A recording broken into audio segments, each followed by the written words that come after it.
we are officially live for the B2B Community Builder Show, Season 5, Episode 176. I've made a note to figure out what episode I'm about to say so I don't just say whatever episode. Part 2 of a 2-part series about live events, maximizing your ROI at it. I am your Chief Executive Connector and host, Pablo Gonzalez, and my guest co-host, repeat attendee, star of the show, COO of Rockway Exhibits Plus Events. It's a plus sign. Plus, whichever you prefer, I'll take. I like it. I like the math. Matt Kleinrock, taking a sip of the coffee. Is that coffee or is that tea? Is that Irish coffee? Man. It's coffee. I gotta keep gassed up to keep up with you.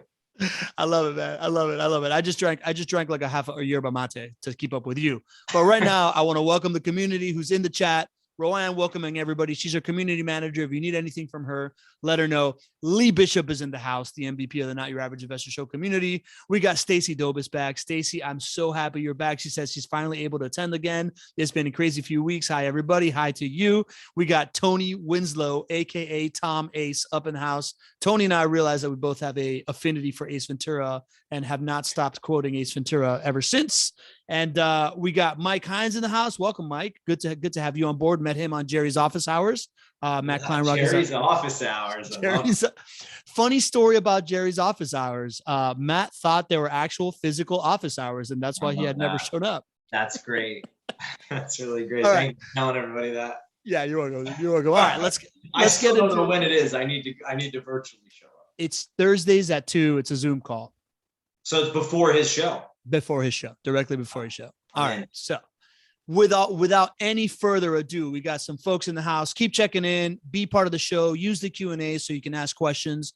Right now, part 1, a couple of weeks ago, and just released today on the podcast. It just went live right before we hit live here.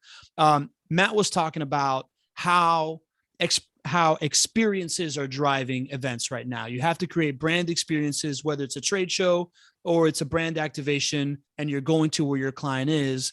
But the common theme here with these events is people getting together with people. And Matt and I, when we first kind of started talking, we had a great conversation about like how important the booth is and your strategy and all that. But there's too many companies that only spend those 2-3 days thinking about it and then it goes away. And I think that today's topic is kind of like right in line with that. Matt, you want to kind of catch us up to speed on what we were talking about when it comes to the importance of networking and the importance of the 362 days outside of the event?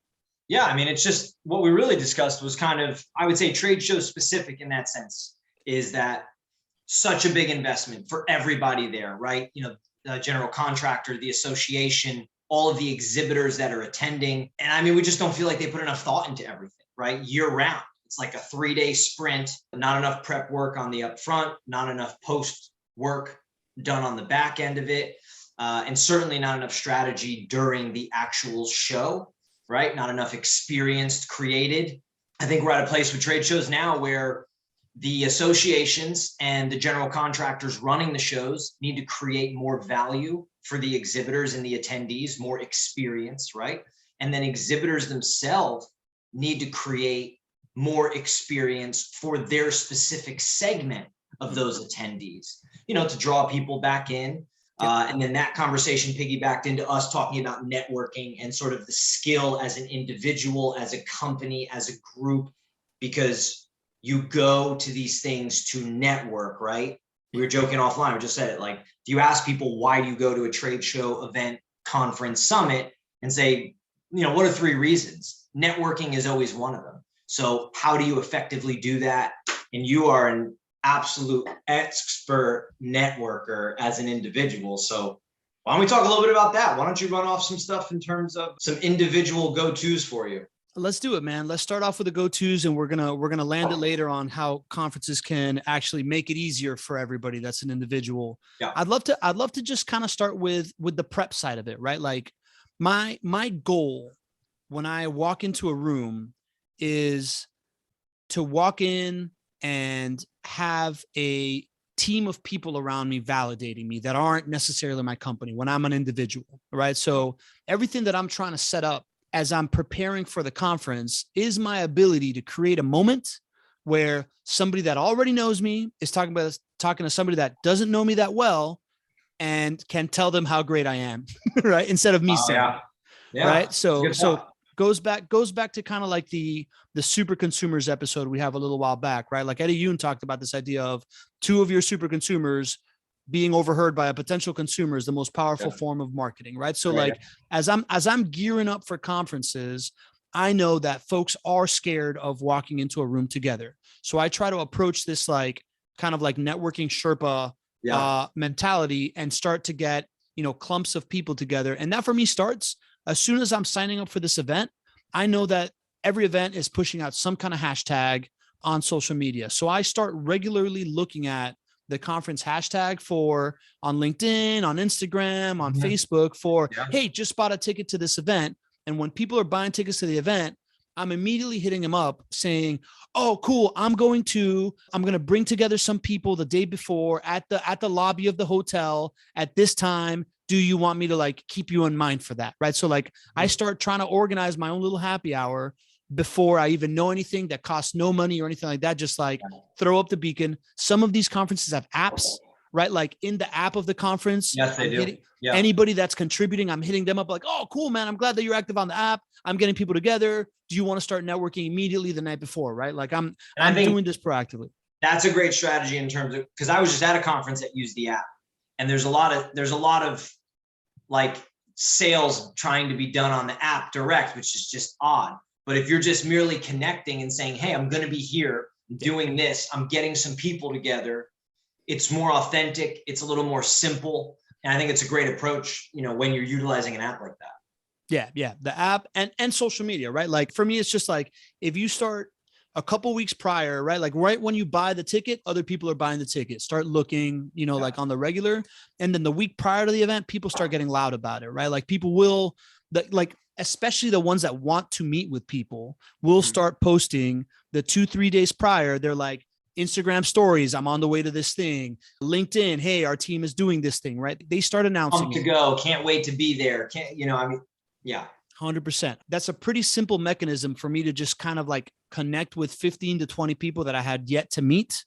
And then plus the people that I already know are going and already have some kind of preordained, way that I'm like, oh, I'm seen as somebody that provides value. So what is when you're prepping for a conference, do you have anything that you're doing ahead of time like that? So I would say for me specifically, some of the things that I've done long time ago when I was first getting in my industry, I knew I had to kind of go to my own industry's conferences to figure out like what is going on in this industry, who knows stuff that I don't know. And I was by myself. And I can be extroverted and outgoing, but I'm also not a person that just loves to walk into a random room and just chat anybody up. I don't love that. So I needed to come up with set ways of getting involved and set ways of doing things. I back then did not do a lot of prep work, right?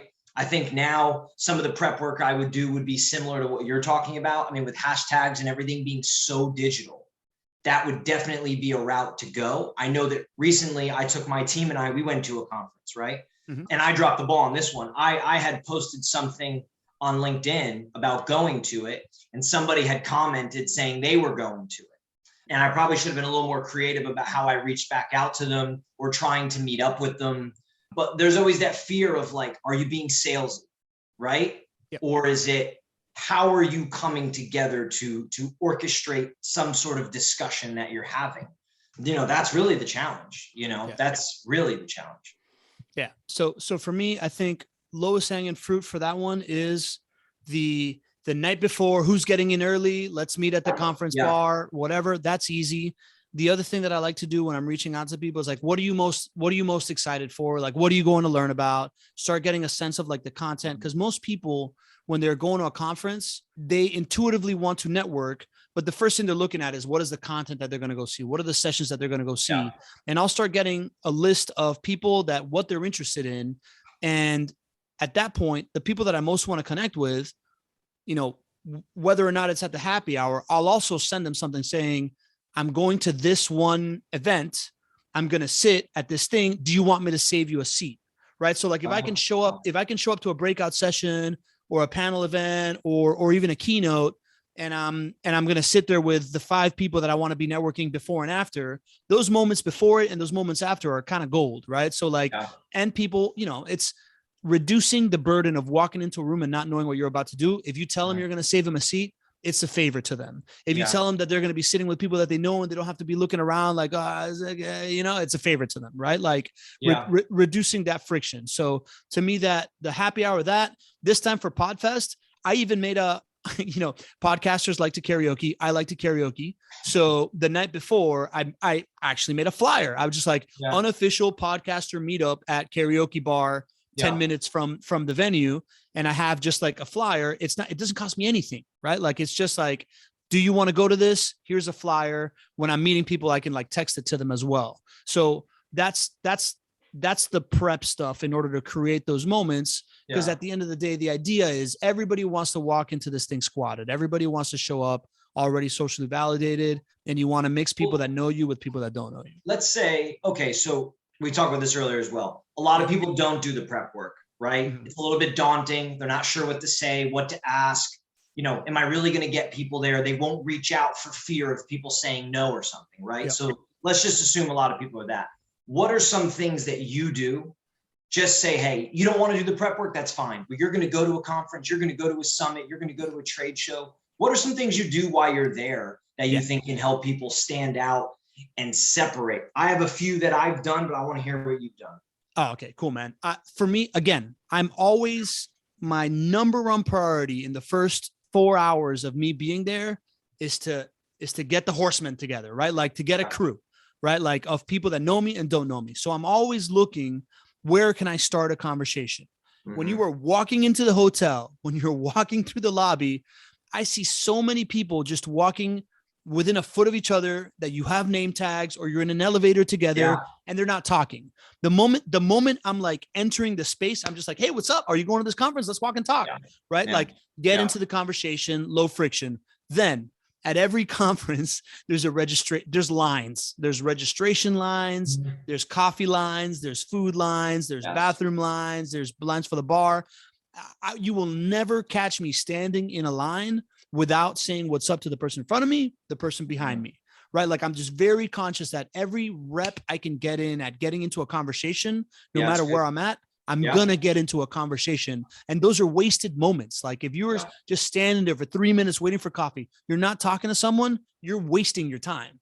So I'm very conscious of that. And then the last thing is, and I'll kick it back over to you. When you're at the formal networking event, there is always somebody that's like walking back and forth in the room, like looking around, like they're looking for somebody, but not really looking for someone. And then they stop in the corner and they're like checking their phone. I call that person the floater, right? Like the person that's like desperately trying to connect with somebody, but they're, for whatever reason, they're having a hard time. I love that person because the moment I recognize that person, I'm like them. I walk up to him, like, hey, what's up, I'm Pablo? It looks like you're looking for some company. And immediately you just like added value to somebody and you're like their hero for the rest of the conference. Like that person, like you're their guy. Right. So I'm always just like, I can see you being a lot of people's guy. Yeah. Well, that's what I try to do. I try to be your guy. Right. Like, so it's that. It's always like getting into whatever frictionless conversation I can, looking for someone socially awkward that's like floating around, introducing myself, because I know that everybody's biggest fear is to be that person. Everybody's biggest fear is to be in a room and feel alone. Right. So I approach like as a service. All right, you go. So I like that one, by the way, but I think there's some of those, like, you have to get comfortable doing those things, not just standing in a line, having a talk in an elevator or waiting. So a few of the things that I tried to do, and I still always try to do. Number one, when there are open forum discussions, speakers, topics, there's always, you can ask questions. So I try to pay attention to what's going on. Obviously, that's why I'm there. I have found that by asking good questions, meaning that you're listening and you're not challenging the person, but you're asking a question that's going to drive thought. And you're asking a question that the majority in the room are probably going to want to know the answer to, or be like, oh yeah, wow, they didn't bring that up. I try to put thought-provoking things out there. And I have found that creates a little bit of a magnet to myself, where I have had tons of times, honestly, where people come up and say, hey, really love that question that you asked. Thanks for asking it. But the piece is making sure that you're listening, that you're engaged, that you care about it, and to ask. So I've always done that. That's always been a good piece for me. And I think it's a way to do it if you're a little bit of an introvert, right? If you're not the person that's going to shake hands in an elevator. I do that too, right? Like this idea that I talk a lot about stages, right? And sharing the stage. That split second when you're on mic with the keynote speaker or the panelist, you're both on the stage together. Yeah, right? you are. And the ability to get up there and ask a smart question that puts you on their level intellectually for that split second creates that social validation to people. I also go a step further, and I like to add as much context as I can into the question, right? So instead of getting up there and being like, hey, you spoke about this, what do you think about that? I say, hey, I'll give you an example. I was at the Capitalism Conference. Gary Vaynerchuk's brother, AJ Vaynerchuk, was there, right? And my question to him was around the idea that he left VaynerMedia to start Vayner Sports. And what I said was, I compared it to, listen, AJ, big fan of what you're doing. Like I know that your pivot must not have been easy. And I can imagine that living with a brother that cast such a large shadow and then working with him and then deciding to do something different. I can really relate to it because I'm the son of a very successful businessman, and I wanted to be him for a while. And then I realized I want to be something different. And I decided that I wanted to kind of carve my own path. And I struggled with whether or not I was quitting or I was identifying something else. So first of all, it gives the speaker a better chance at a good response because you're giving him context. You make them look good. You give people the ability to resonate with you. And the longer you're up there kind of going back and forth with them, the longer you're sharing that stage time. So I love that tactic, man. Yeah. And that's one that's worked well for me. Right. I think a lot of times conferences really brush over great details as well. So questions, open forum questions, a great opportunity to like pull it back down and say, wait a minute. We're not talking about some of the things that is probably it's like a comedian. It's like the way a comedian tells a joke. They tell obvious jokes of things that people think all the time for the most part. And everybody laughs because they get it. So when you ask questions at conferences, too often they graze over details. So you dive in, ask a great question. Another one I do is that, look, there's a lot of conferences, summits, trade shows, things that you go to where you know people, right? You know suppliers, partners, vendors, people. There's some people you don't. Maybe your first time this doesn't work, but one thing I've always done is I try to say, okay, what value can I drive to people I know? Yes. So who do I know in the room and what value can I drive them? Totally just completely selfless and just be spotting like, okay, where can I create a connection? Where can I create a conversation? You don't really have to be an extrovert to do it. You don't have to be a great networker to do it. You just have to be thinking in that mindset to bring people together to join conversations, because I have had other people do that for me. And it was some of the best networking I've ever done in my life. And I still appreciate the people that have done that for me. How do you think through that? Are you thinking of the people that are going to be there and who you can connect with? Do you have like a way of thinking through how to set those meetings up? I really do it kind of on the go, right? So in my industry per se, in like the trade show, design, fabrication event type world, I had to get to know everybody. And it took time. It took years of getting in there to have discussions and create a little bit of like a reputation, a name. But once you start learning who people are, I'm just able to do it on the fly. I don't really plan for too much of it. I try to make sure I don't introduce people where it just makes absolutely zero sense. Because I've done that where you're like, hey, if you're at the bar, fine. But to really pull people, say, hey, Jill, I 100% need you to meet Jeff, right? You guys have to meet, and you bring them over, and that sparks conversation that can honestly lead to them both thanking. But oftentimes I've done that where people are like, nice to meet you. Okay. Like, nothing there. So you got to make sure there's value there. Yes. But if you're just thinking that way, I think it's a great way to spread your wings, meet more people, and open up more conversation as well. 100%, man. Yeah, being the connector always pays, right? Like serving people, bring them together. Yeah. And then on those two, who when you start going to stuff often enough, who's important? Yeah. You just start knowing who's a mover and shaker, right? Who has juice in the industry? Who are the right people to be around? And unfortunate. You should be trying to drive value to anybody, but when you can drive value to those people and get in that space, sometimes you got to push yourself in those spaces. You just do. Yeah, 100%, man. I have kind of like a template of how I like to introduce people that I use for text, I use for emails. I also kind of use it if I'm doing it. Again, I think about stages. I try to put each person on a stage to the other one, right? Like I'll be like, oh man, Matt, you got to meet Jerry. Jerry, you got to meet Matt. Jerry, Matt builds the best displays in the industry. He thinks about trade shows like nobody else that I know. And he's a super cool guy that I love hanging out with. Jerry is a business coach that's been a CEO 3 times, right? Like again, context, adding context and kind of like being like, this guy's awesome. Or like, meet this person that's super great, that's super great. And I think and then I go as far as being like, I think that you can speak about X, Y, Z, and you're going to get along famously. Happy connecting, right? Like that's my move, adding that one. The other thing is that I wanted to talk about is getting into conversations. And Stacey, we're going to get to your question in a second. Getting into conversations. Do you have a go-to pickup line? Do you have an opening line? How do you think about starting the conversation? This is where I excel at times. If I'm able to spot people that I know and insert myself into the conversation. Yeah. I have no problem doing it, right? Unless it looks like it's like a serious talk you don't want to get into. But I have no problem walking in there and getting in the conversation, right? Now, cold turkey, just people you don't know and wanting to jump in, right? I will literally just walk right in, introduce myself, and ask if they mind I join their conversation. Yes. It's work. Yes. I mean, like, if you say no to that at an event like that, you're an asshole. You know, I mean, nobody wants to be that person at all. So I think super simple for me. One is I've always done well, kind of like jokingly and like barge my way in with people I know, right? But then you just get in there and you jump in. And then others, if you don't know people or you see a good conversation going, or maybe it's like a breakfast table or a coffee bar or where people are talking, just introduce yourself and say, hey, do you mind if I jump in the conversation? 100%, man. People overthink it so much, right? Like I totally lean into it. I'll be walking around and if there's 2 people talking, I'm like, guys, I'm trying to make friends with everybody here. What's up? I'm Pablo, right? Like that really, really works. And I know that I've chickened out before. I mean, hey, don't get me wrong. I have been at conferences. I'm not like all over the place like a social butterfly. I think I am now in my comfortable space. Yeah. But I have been the person in the room that's like, you shrink a little bit. You're not sure, should I go over there? And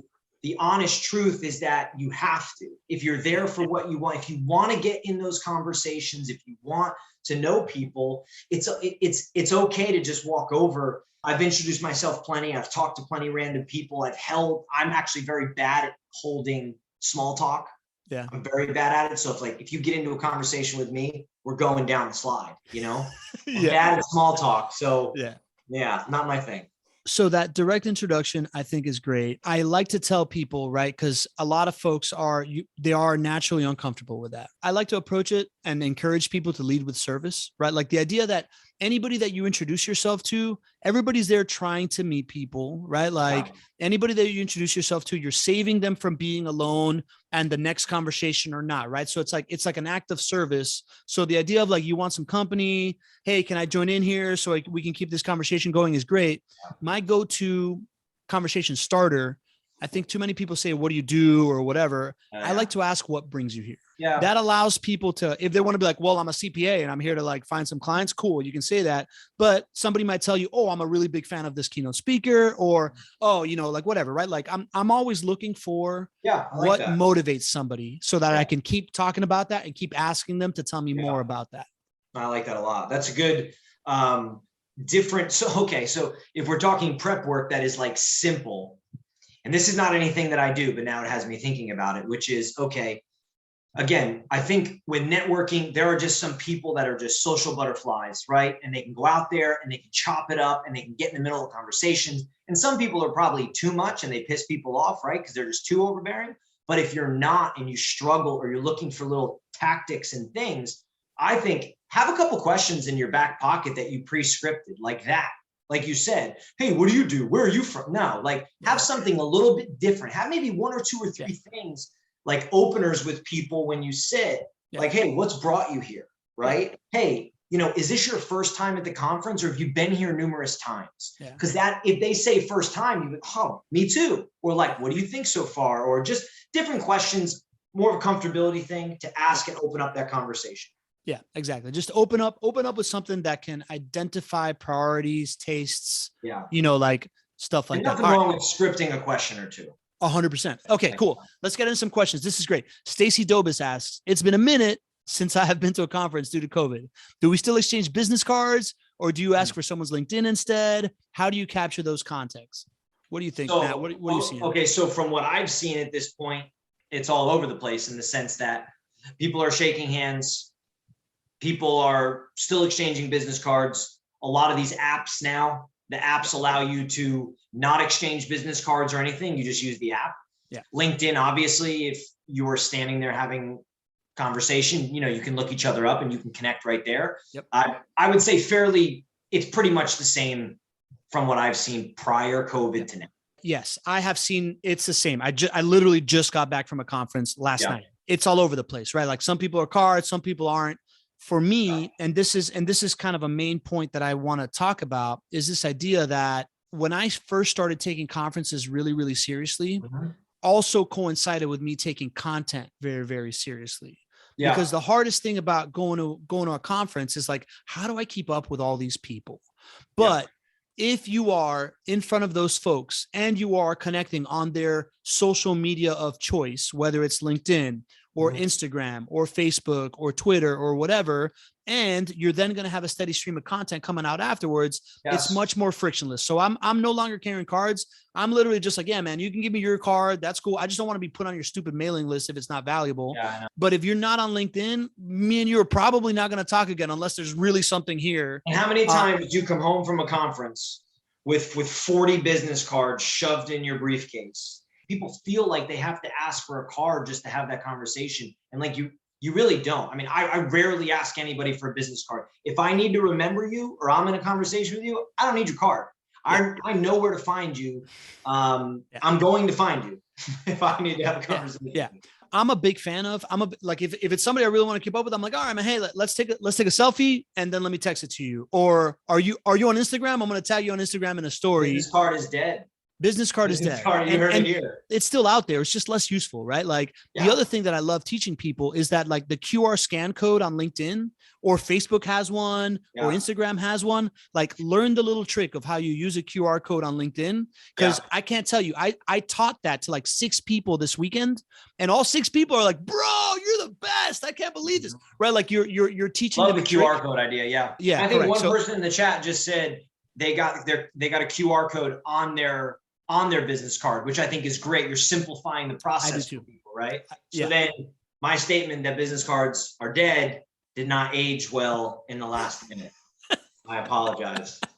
You're right. A business card has a QR code, it's better. I think I have to get new business cards now. There you go. The other thing that I do a lot, right? Like that idea of like take a selfie and send it to somebody is awesome, right? Because now you have their number. And every time you get the contact, you're like, oh, this person, like this is the face. Yeah. Right. The other thing that I love to do is if I'm in an interesting conversation, I'm just like, dude, that's great.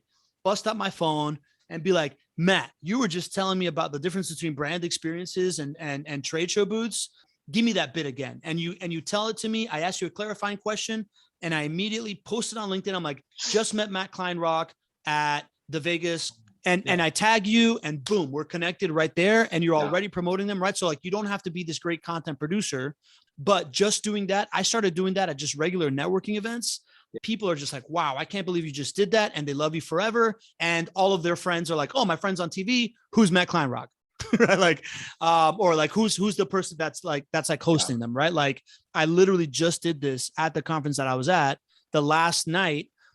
I walked around with like my selfie. I have like a little kit that has like a selfie stick and a little camera. And I have a couple of like lav mics because I'm a pro at this. I literally went around the last night for networking. And I went up to the keynote speakers and I was just like, hey, I'm shooting a little bit of content for Justin. Justin was the event organizer. I'm just going to shoot some like content about it. And I just went keynote speaker by keynote speaker, taking them outdoors and be like, oh man, in your presentation, I learned this, tell me more. And I did this. It's the same thing as like the LinkedIn thing that I just said.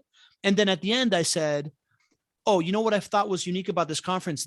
What do you think about that? So now I created a piece of content for them, and I created a piece of content that's a compilation for the event organizer. And now the event organizer, like you are doing them a favor, and knowing the event organizer is the gatekeeper to all that information and all the events and all that stuff. Sure. That's a strong play. If you have the personality to do that, I would 100% advise.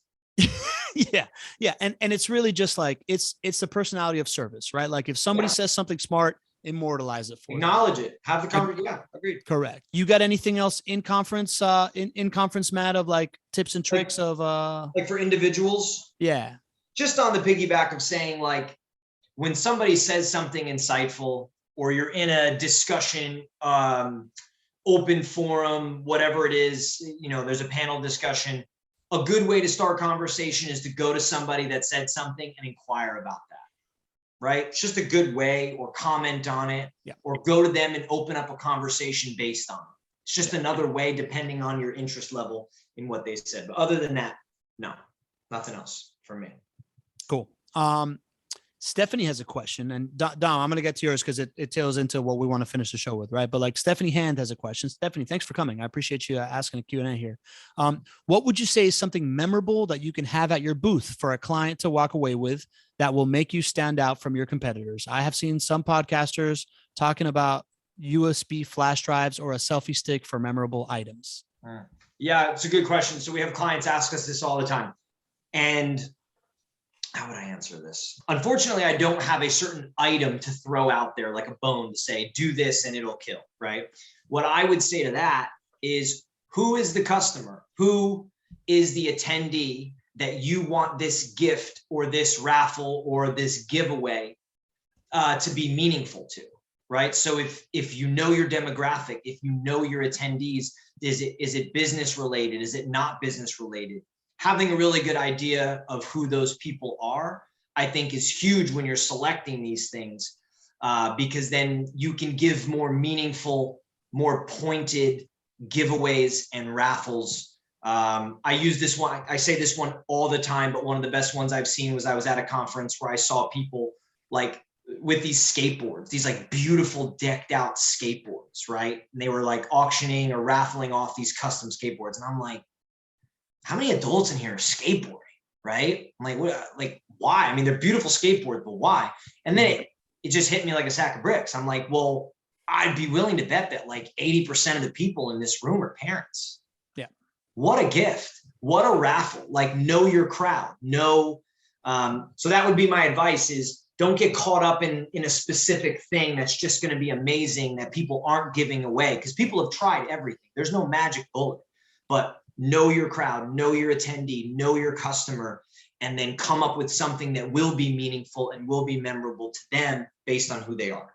There you go. And Stephanie, I'll give you my always go-to advice. I've talked about it multiple times on the show, but I think great question too. It's a great question. It's a great question. I think one of the best things you can give people is marketing material about themselves, right? So Matt and I have talked about this a bunch, but we'll set up like a mini podcast booth. If you just set up a couple of lights, you set up some mics and a camera, and you now create this and a backdrop that's like your brand and the conference brand.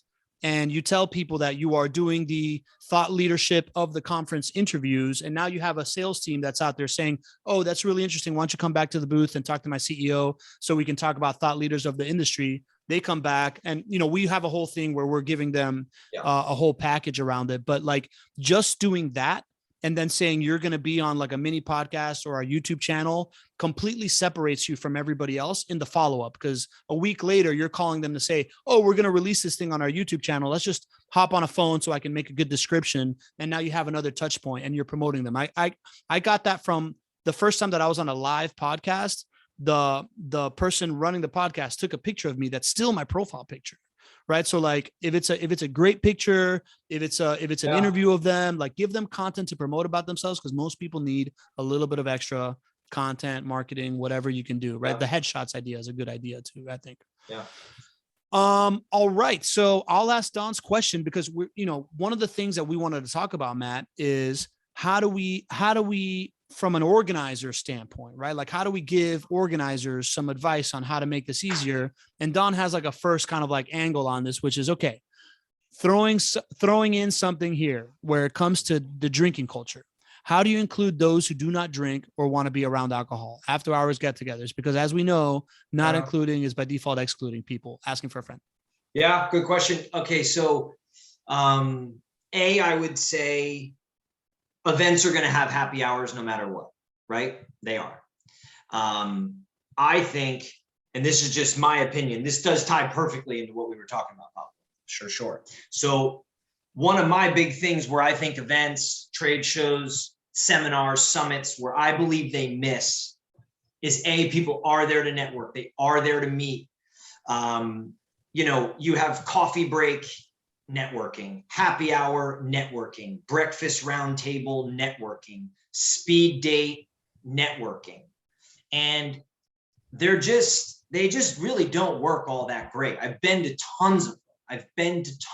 And it's like, they don't work out in a real way in terms of networking. One of the things that I think, there are people that are great networkers, and it doesn't matter if they're at a happy hour, a breakfast, a hotel lobby, an elevator like Pablo, he is going to network his ass off anywhere he is and do extremely well.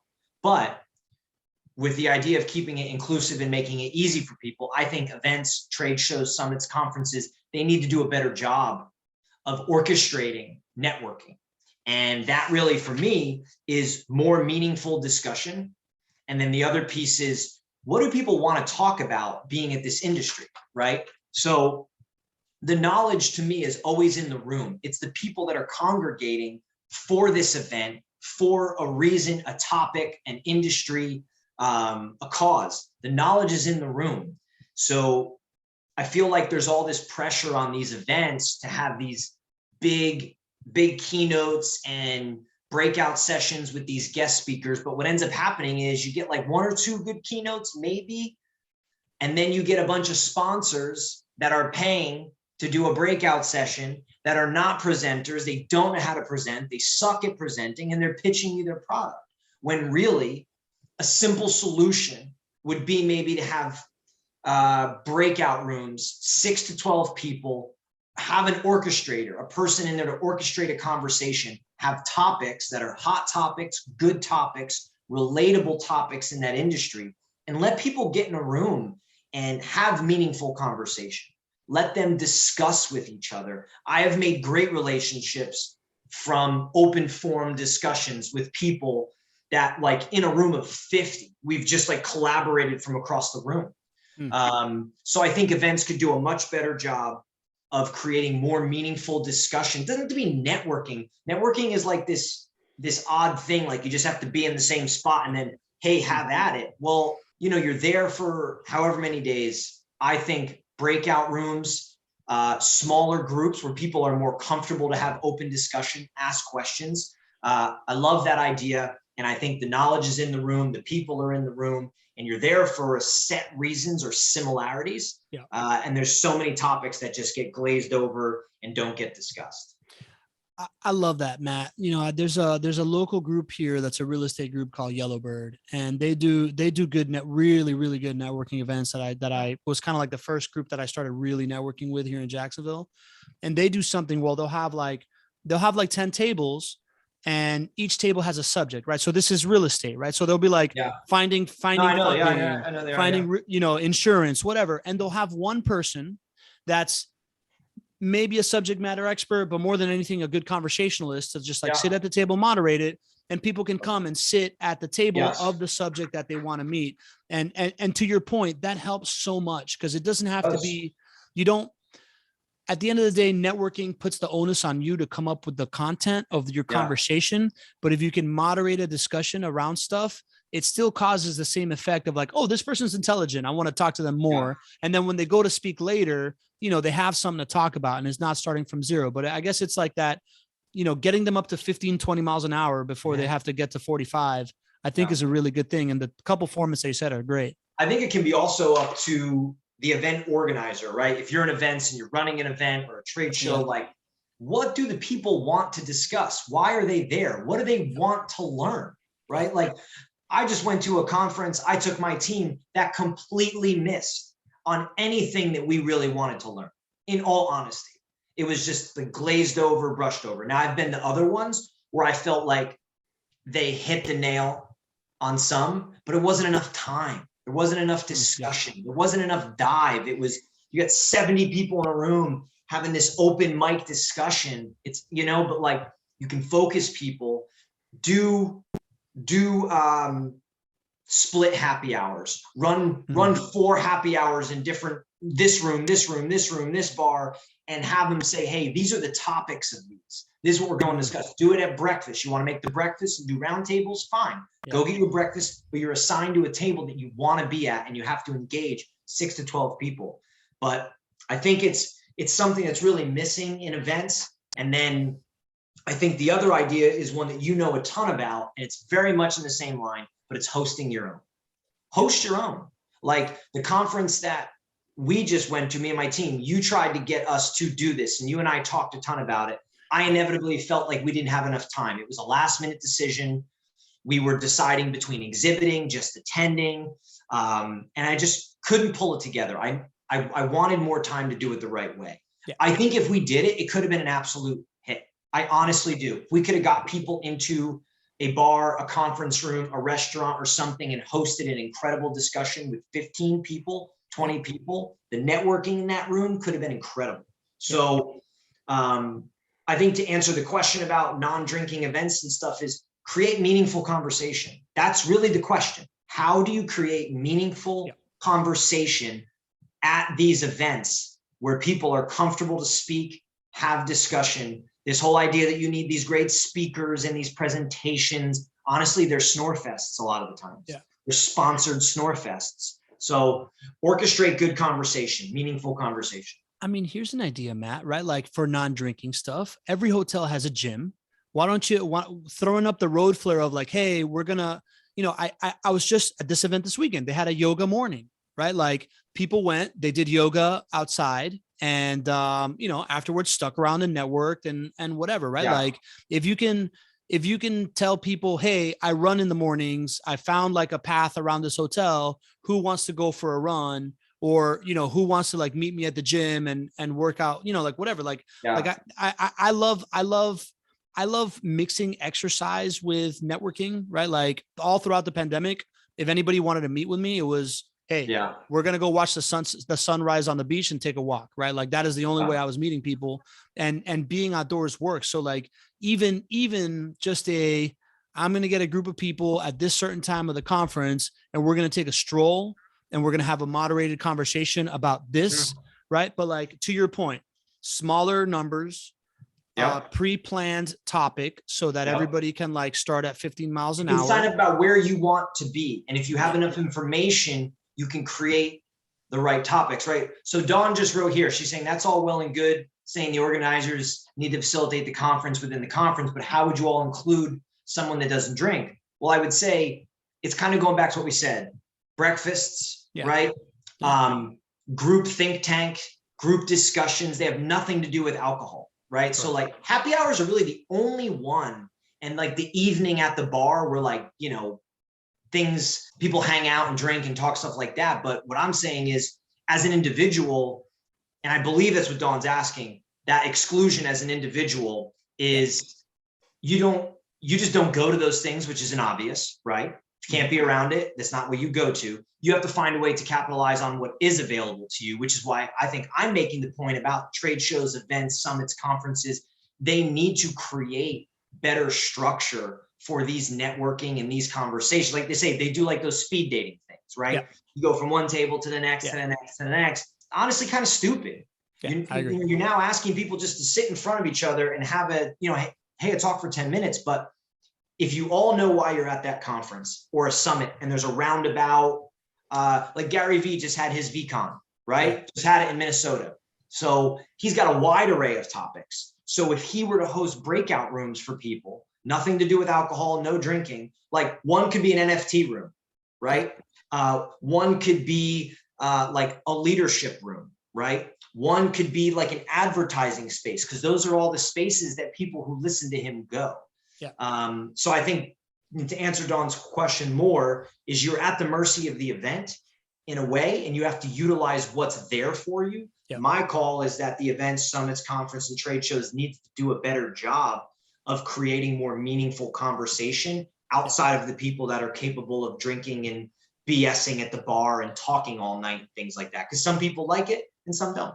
100%. And just based on the chat, right? Like, if we were to marry, the chat is like, Mike Hines is saying, I was at a conference that offered non-drinking room that was off the hotel lobby, had many Christians that really appreciated it. Yeah. Lori Goldman saying, I would create alcohol-free get-togethers, right? Like, if we marry what we're talking about, right? Yeah. Like, there's clearly a market. I feel like there is headwinds on drinking, right? Like, people are wanting to drink less these days. So if you're the person that, again, connects with people with the hashtags ahead of time, is reaching out to people on the app, and you throw up a flare saying, hey, who wants to have a non-drinking, meeting and in this lounge of the hotel at this time? You can't go ATVing if you're boozing, right? Yeah. I mean, can't go karting off site if you've had a couple of drinks. Again, I think it really goes back to these organizers, the conferences, the events, the trade shows, creating better experience for the people.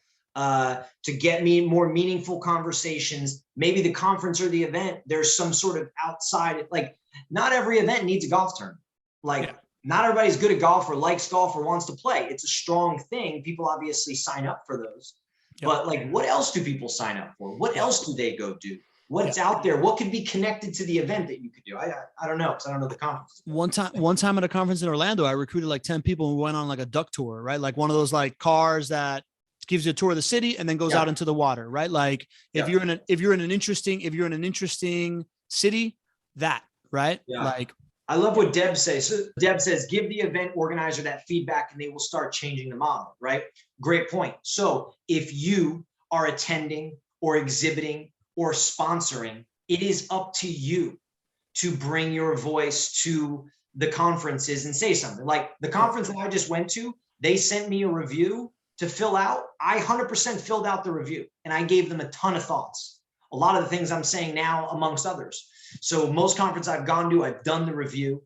But if you're a sponsor, if you spend money in that industry, you have to let your voice be heard. You have to bring that to the conference. Ultimately, because at the end of the day, the attendee, the sponsor is the engine of how the whole thing goes. Yep. If your experience is not good, you're not going to come back.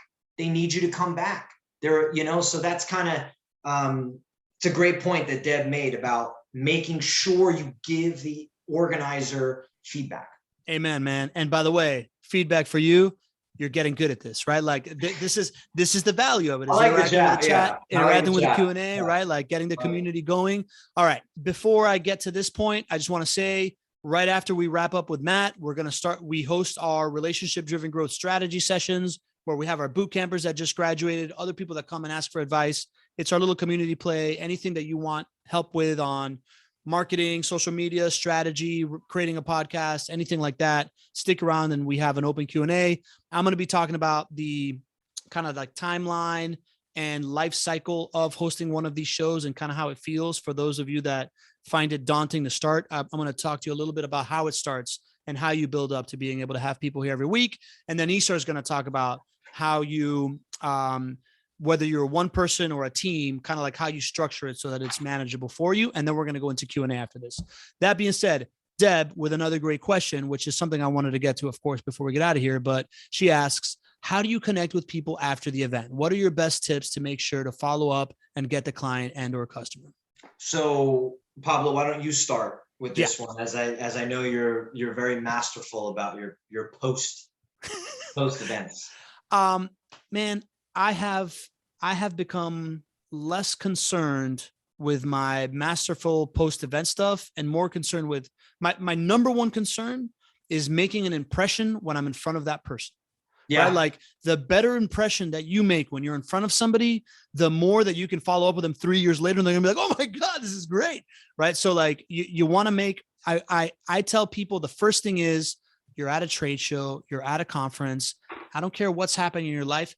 Show up, right? Like show up with all your best energy, be there, like be smiling, be the person's like, when they ask you how you're doing, don't be like you're hungover, be like, oh man, I am doing great. Right. Like just throw it out there, inject energy into the conversation, be memorable. After that, what I have really focused on is social media makes it so much easier because I really don't have anything to tell 95% of the people I meet, but I want to stay in their ecosystem. So I'm just that whole thing of like tagging them on LinkedIn or sharing a selfie on Instagram and in a story so that now you're connected.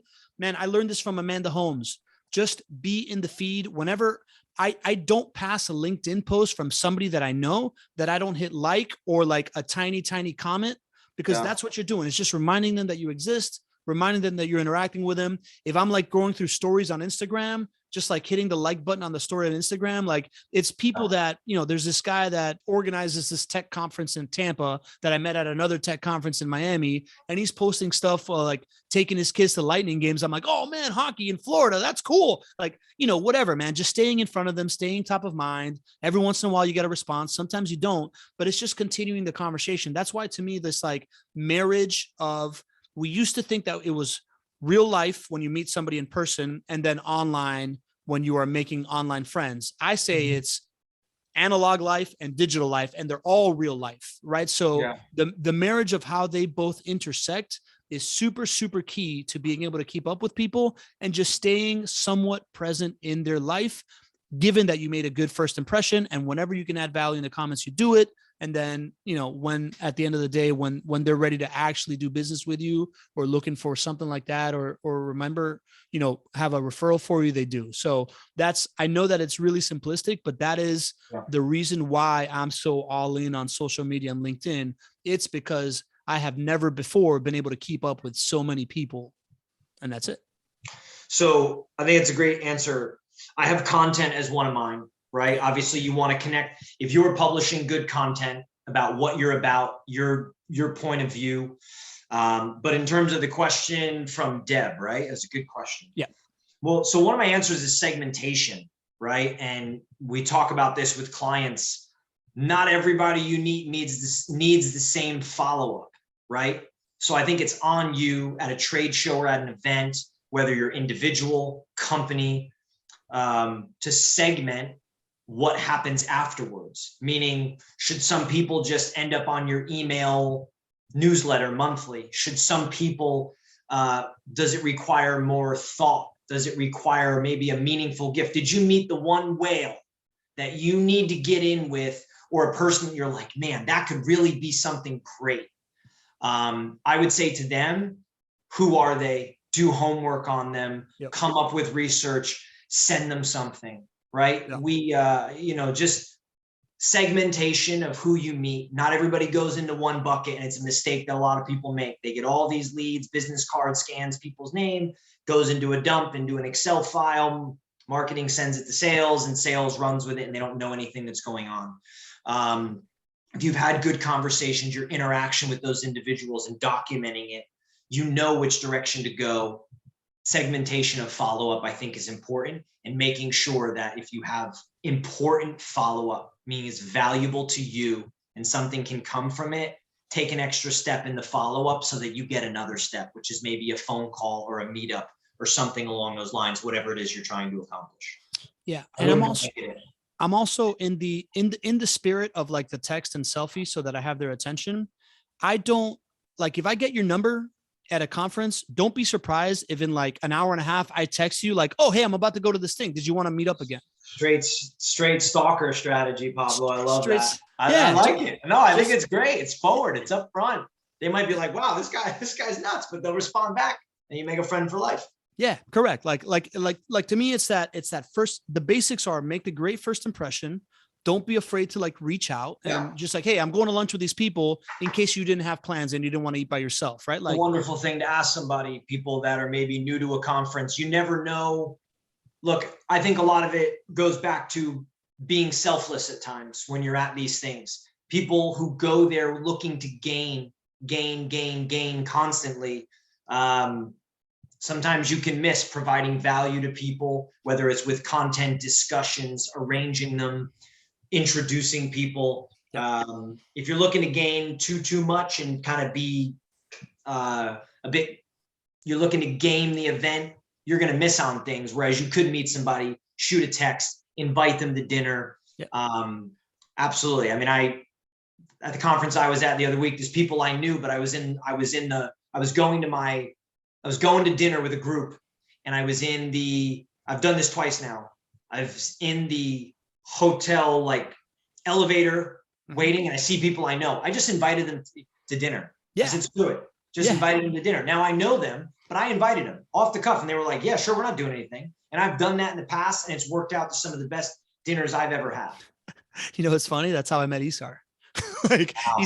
Isar, my business partner, we like got into a conversation at the end. I want to take that dinner back. Yeah, you never know. But it was like the end of a networking event at Podfest, and like at the end of it, we were gonna go to some other thing. I was like, hey man, we're gonna go to this other thing. You want to come? And he's like, yeah. All right. Last question here, Stephanie Hand. This might be an office hours question, but I'll just address it. Stephanie's asking, how long should you do a LinkedIn Live for before people start to lose interest? I've heard that it's a very popular option for use for gaining engagement on social. Stephanie, I can tell you, I've seen LinkedIn Lives, the strategy I see is people try to do a half an hour.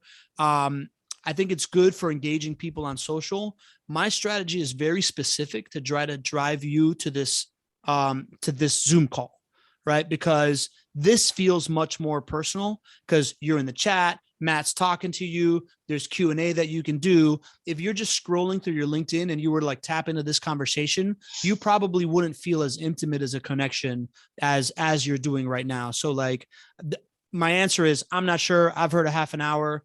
My advice is to try to bring them onto like one of these platforms where you are getting people together and creating the community feel. You got anything on that on LinkedIn Live, Matt? I'm just watching this chat here. We're talking about pajama parties, and there's a lot happening in this chat. I feel like the chat's solving more problems than we're solving right now. This is, by the way, little teaser. This is the life cycle of the Relationship Flywheel Internet Talk Show thing. At a certain point, once you get 5 to 8 people that show up regularly, then those 5 to 8 people will carry a conversation in the chat that becomes the same squad as, you know, like you walking in squatted. The LinkedIn Live, I'm not sure. I have a hard time joining the Facebook Live, LinkedIn Live things because it feels like I don't know how to do. I feel like I'm spying on somebody. Honestly, that's a weird way of phrasing it, but you know, I can see how it works for some things. But being in this Zoom, being on a call, being in a setting, I like much more. But in terms of a time frame for how to do LinkedIn Live, I honestly have no idea. Yeah, I agree. I don't think anybody has that answer. Matt, this was awesome, man. 2-part series, totally over-delivered. I thought this one flew by. I mean, there was also in a period where your computer didn't cut out. So there was no glitches this time. No glitches this time. Buddy, how do people contact you, right? Like, I'm just going to throw it out there. If you are looking to provide an experience for your clientele, whether it is going to them as a brand activation or setting up a booth at an event or anything like that, I've never met anybody that thinks about it at the level that Matt does. So highly, highly recommend that conversation with you. Why don't you tell people how to connect with you? You want to be reached out to on LinkedIn, email, what everywhere, man. I'm on LinkedIn a ton. It's Matt Kleinrock. I'm on LinkedIn. I'm on Instagram.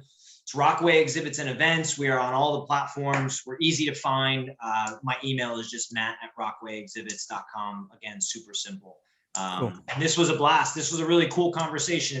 It's a conversation I like because I don't consider myself an incredible networker, but I have been to so many conferences, summits, events, trade shows. I observe a lot of things.